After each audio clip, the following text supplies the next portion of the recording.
నీతి ఆయోగ్ సమావేశంలో ఏపీ అభివృద్ధిపై CM Chandrababu blue print presentation ఇచ్చారు. Digital India, GST, startup India, PM Gatishakti, Jal Jeevan machine వంటి జాతీయ సంస్కరణలు అభివృద్ధికి దోహదం చేశాయని వివరించారు. ఫ్యామిలీ బెనిఫిట్ మేనేజ్మెంట్ సిస్టమ్ ద్వారా ప్రతి కుటుంబానికి అందుతున్న లబ్ధిని ఏపీ ప్రభుత్వం డిజిటల్ గా ట్రాక్ చేస్తుందన్నారు.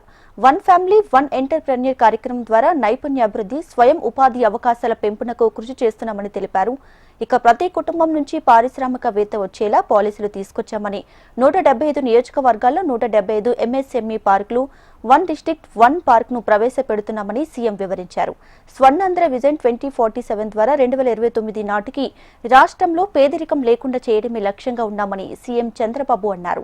వికసిత్ భారత్ 2047 సాకారంలో ఆంధ్రప్రదేశ్ ముందుందని పేర్కొన్నారు.